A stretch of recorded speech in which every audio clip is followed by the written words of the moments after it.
हिंदू धर्म में कृष्ण जन्माष्टमी का विशेष महत्व है। हिंदू पंचांग के अनुसार भाद्रपद मास के कृष्ण पक्ष की अष्टमी तिथि के साथ रोहिणी नक्षत्र में भगवान श्री कृष्ण का जन्म हुआ था। इसीलिए श्री कृष्ण जन्माष्टमी का त्योहार भगवान कृष्ण के जन्म दिवस के रूप में मनाया जाता है। इस दिन भगवान कृष्ण के बाल रूप को झूले में झुलाया जाता है। श्री कृष्ण जन्माष्टमी के 6 दिन बाद लड्डू गोपाल की छठी मनाई जाती है। छठी के दिन लड्डू गोपाल की विधि पूर्वक पूजा की जाती है। उन्हें स्नान आदि करा के साफ वस्त्र पहनाए जाते हैं और उन्हें माखन मिश्री का भोग लगाया जाता है। इस दिन लड्डू गोपाल का नामकरण भी किया जाता है। कहते हैं श्री कृष्ण को कई नामों से जाना जाता है। ठाकुर जी, कान्हा जी, लड्डू गोपाल, नंद लाला, देवकी नंदन आदि कई नाम हैं। छठी के दिन इनमें से कोई एक नाम रखा जाता है और उन्हें उसी नाम से पुकारा जाता है। भगवान कृष्ण का नाम लड्डू गोपाल कैसे पड़ा, इसके पीछे एक कथा प्रचलित है। ब्रज भूमि में भगवान श्री कृष्ण के एक परम भक्त कुंभन दास थे। कुंभन दास का एक पुत्र था, रघुनंदन। कुंभन दास हमेशा श्री कृष्ण की भक्ति में लीन रहते थे और भगवान की सेवा के चलते वे उन्हें छोड़कर कहीं नहीं जाते थे। एक बार उन्हें वृंदावन से भागवत का पाठ करने का न्योता आया। पहले तो कुंभन दास ने उन्हें मना कर दिया, फिर लोगों के बहुत ज्यादा जोर देने पर वे मान गए। उन्होंने सोचा कि भगवान की सेवा की तैयारी करके जाएंगे और रोजाना कथा करके वापस लौट आएंगे। कुंभन दास ने भोग की सारी तैयारी करके अपने बेटे रघुनंदन से कहा, बेटा रघुनंदन, मैं ठाकुर जी के भोग की तैयारी करके भागवत कथा के पाठ के लिए जा रहा हूँ। तुम मेरे पीछे से ठाकुर जी को याद से प्रसाद का भोग लगा देना, भूल मत जाना। ठीक है पिताजी, आप निश्चिंत होकर जाओ, मैं याद से ठाकुर जी को भोग लगा दूंगा। रघुनंदन ने भोजन की थाली ठाकुर जी के आगे रखी और उनसे भोग लगाने का आग्रह किया। ठाकुर जी, ये रही आपकी भोजन की थाली, अब जल्दी जल्दी आप भोजन कर लो, फिर मैं भी खा लूंगा। रघुनंदन के बाल मन में ये छवि थी कि ठाकुर जी अपने हाथों से भोजन करेंगे, लेकिन ऐसा हुआ नहीं। बहुत देर तक इंतजार करने के बाद जब भोजन की थाली ऐसे ही रखी रही तो रघुनंदन जोर से रोने लगा और उसने ठाकुर जी को पुकारा। ठाकुर जी, आओ और भोग लगाओ, मैं कब से भोजन की थाली लिए बैठा हूँ। देखो, मैं भी भूखा हूँ, जब तक आप नहीं खाओगे मैं भी भोजन नहीं करूँगा। बहुत देर तक रघुनंदन भूखा प्यासा ठाकुर जी की मूर्ति के पास ही बैठा रहा। रघुनंदन की करुण पुकार सुनकर ठाकुर जी को आना ही पड़ा और वे एक छोटे से बालक का रूप बनाकर भोजन करने बैठ गए। तब रघुनंदन ने भी खुशी खुशी भोजन किया। कुंभन दास ने घर आकर रघुनंदन से प्रसाद मांगा। रघुनंदन, लाओ बेटा, ठाकुर जी के भोग में से बचा प्रसाद मुझे भी दो। पिताजी, प्रसाद तो सारा ठाकुर जी ने खा लिया। अच्छा, चलो ये तो बहुत बढ़िया बात है। कुंभन दास को लगा रघुनंदन को भूख लगी होगी तो वही सारा भोजन खा गया होगा, लेकिन अब तो ये रोज की कहानी हो गई थी। कुंभन दास लौटकर जब भी रघुनंदन से प्रसाद मांगते तो वो यही उत्तर देता। अब कुंभन दास को शक होने लगा, तो उन्होंने एक दिन लड्डू बनाकर थाली में रखे और छुपकर देखने लगे कि रघुनंदन क्या करता है। लड्डू की थाली रघुनंदन ने ठाकुर जी के आगे रखी तो ठाकुर जी ने बालक का रूप धारण किया। कुंभन दास ये सब छुपकर देख रहा था। कुंभन दास भागते हुए आए और प्रभु के चरणों में गिरकर विनती करने लगे। उस समय लड्डू गोपाल के एक हाथ में लड्डू था और दूसरे हाथ का लड्डू उनके मुंह में जाने ही वाला था, लेकिन इतने में वे जड़ हो गए। उसके बाद से ही उनके इस रूप की पूजा की जाने लगी और उन्हें लड्डू गोपाल कहा जाने लगा। कहा जाता है कि भगवान कृष्ण की छठी के दिन इस कथा का पाठ करने से वे प्रसन्न होते हैं और भक्तों की सभी मनोकामनाएं पूरी करते हैं।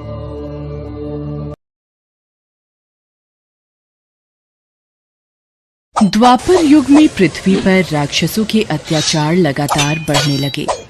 पृथ्वी गाय का रूप धर भगवान ब्रह्मा और विष्णु के पास गई। हे भगवान, धरती पर राक्षसों के अत्याचार बढ़ते ही जा रहे हैं, कुछ कीजिए प्रभु।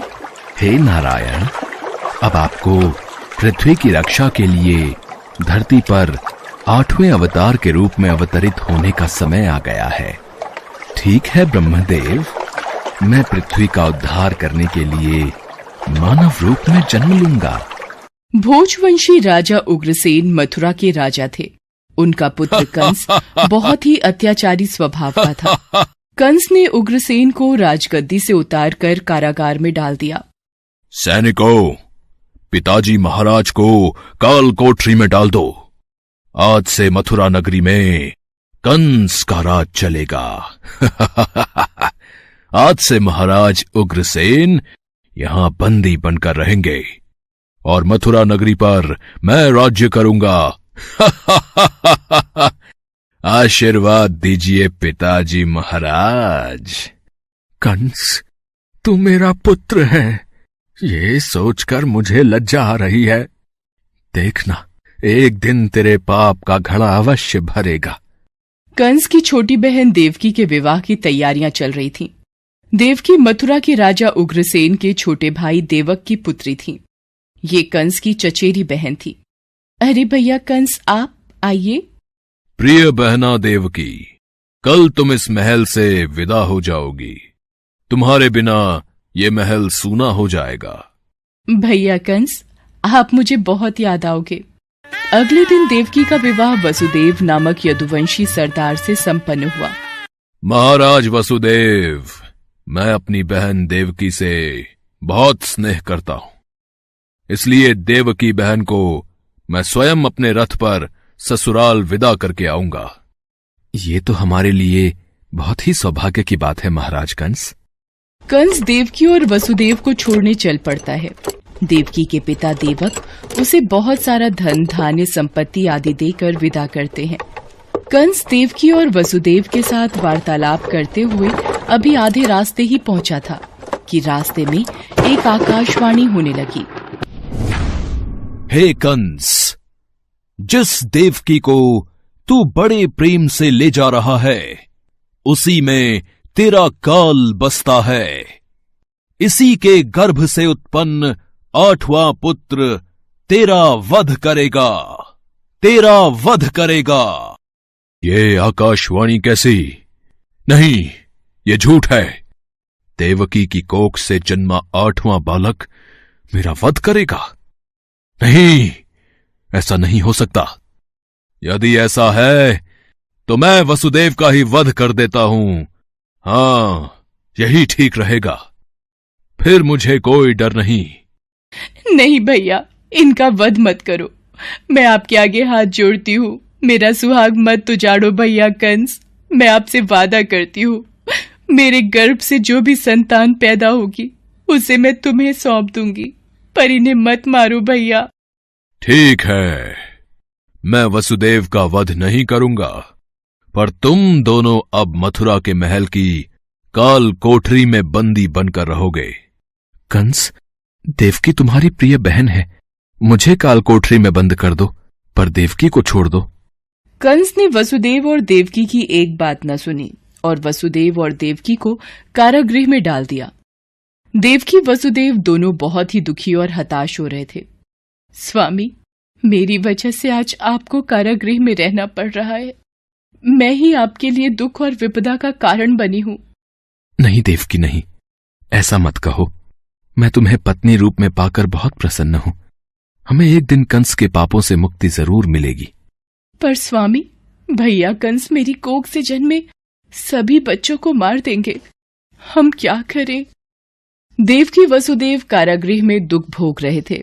कंस देवकी और वसुदेव को धमकाता रहता था।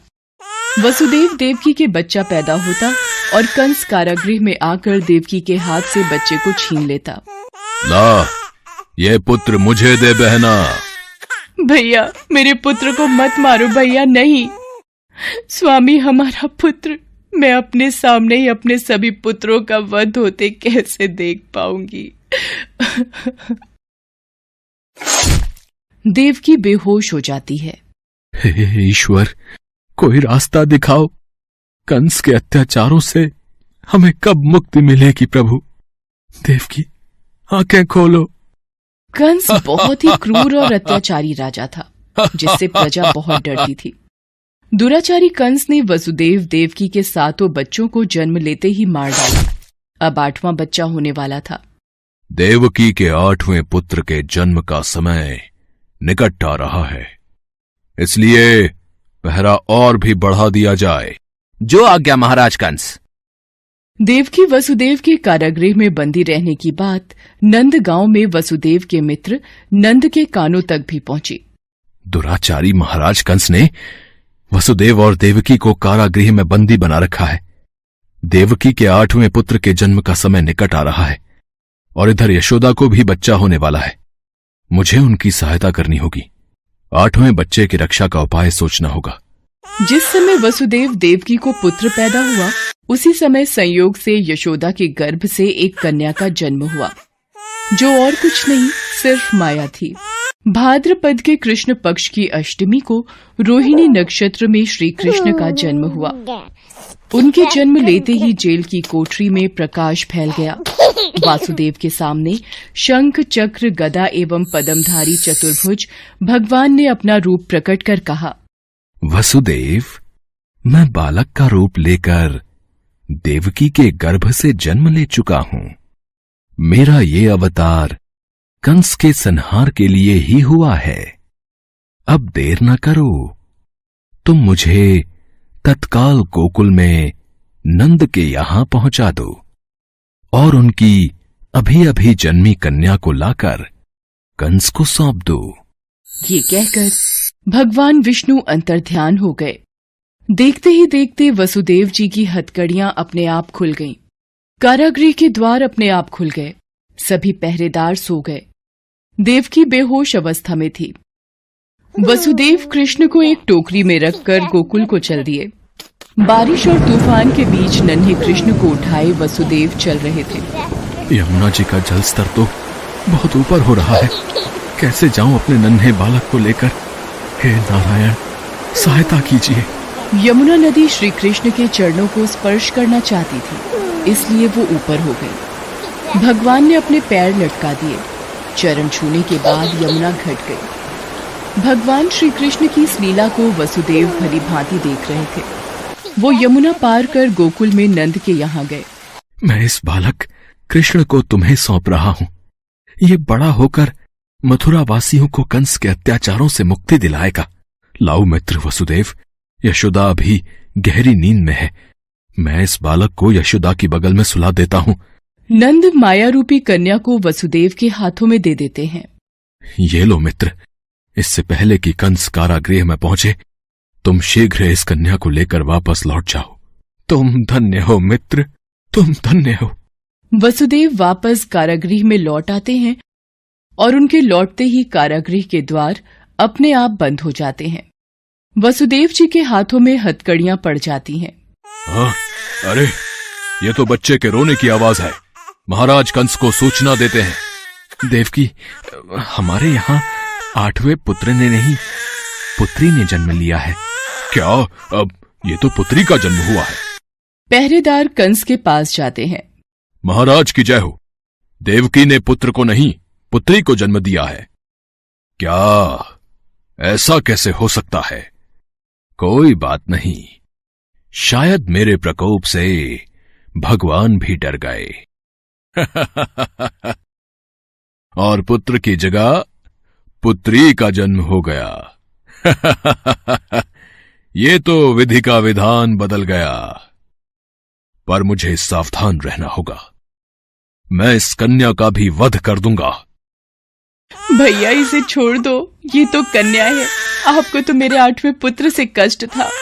कंस ने देवकी की एक न सुनी और कन्या को देवकी की गोद से छीन लिया। कंस ने जैसे ही कन्या को पत्थर पर पटक कर मारना चाहा, वैसे ही कन्या कंस के हाथों से छूटकर आकाश में उड़ गई और कन्या ने देवी का रूप धारण कर लिया। हे कंस, तुझे मुझे मारकर कोई लाभ नहीं मिलेगा। तुझे मारने वाला तो कब का पैदा हो चुका है और गोकुल पहुंच गया है। ये कहकर देवी अंतर्ध्यान हो गईं। कंस ये दृश्य देखकर गुस्से से छटपटाने लगा और गुस्से में अपने महल में आ गया। कंस ने श्री कृष्ण को मारने के लिए अनेक दैत्य भेजे। श्री कृष्ण ने अपनी अलौकिक माया से सारे दैत्यों को मार डाला। बड़े होने पर कृष्ण ने कंस को मारकर उग्रसेन को राजगद्दी पर बिठाया। उस दिन से श्री कृष्ण के जन्म महोत्सव को सारे देश में बड़े हर्षोल्लास से जन्माष्टमी के रूप में मनाया जाता है। भगवान कृष्ण की नगरी मथुरा में इस त्योहार की विशेष धूम रहती है और इसी के साथ पूरे ब्रज क्षेत्र में जन्माष्टमी का त्योहार धूमधाम से मनाया जाता है।